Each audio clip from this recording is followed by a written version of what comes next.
We are going to be measuring the sand content in a volumetric way. That means we are going to express the result as percent of sand. This is the device, and we have to put mud all the way up to here, and then the base fluid, in this particular case water.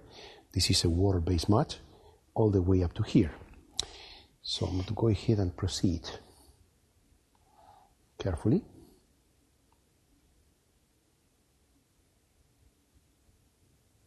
I already got the mud there. And the rest I'm going to fill with this to be more accurate. I don't really have to use the ionized water, but it's more practical for me to do it this way for the sake of accuracy than using the tap.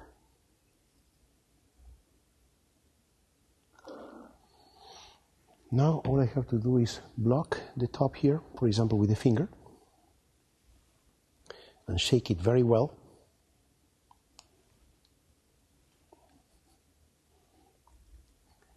And I'm going to be passing all this diluted mud sample through a 200 mesh screen.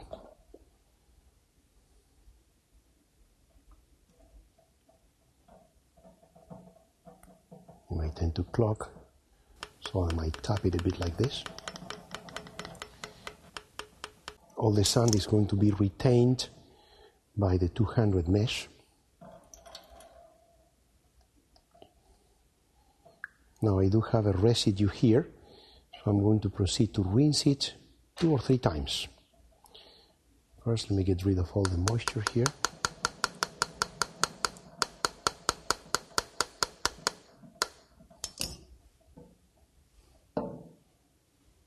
Now, I know that there's going to be some sand that was left here, so I'm going to proceed to fill the water again, shake it a bit.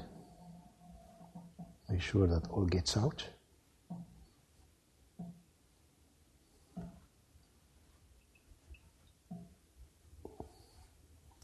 And go again.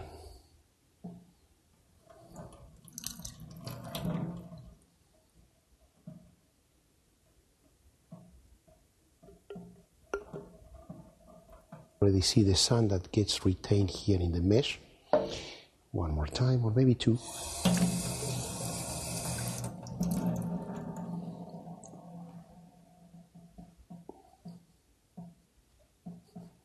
Every individual shake, a few, maybe 45 seconds. Make sure that everything deposited here gets removed. So I need to make sure that all the sand that is here goes through into the screen. I want to do it one more time, practically coming to an end. I can see that this is very clean.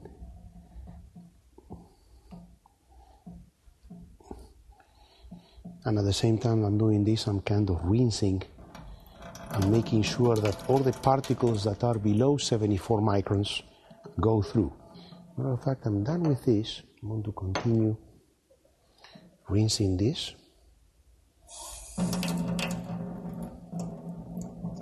What I'm doing now is getting water to flow to make sure that all the particles which are not strictly sand go through the mesh, the 200 mesh. If I don't do this very carefully, I'm going to be seeing sand where in reality there is a lot of particles which are not sands, are probably silts, and maybe even clays.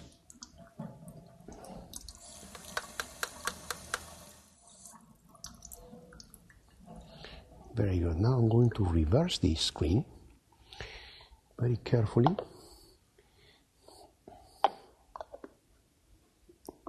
And send everything back to this ampule. So by putting water here, I'm going to send all the sand to sit here and collect all the sand that was on the screen, collect it here, so that I will be able to measure it with this portion of the ampule which is conic and is graduated.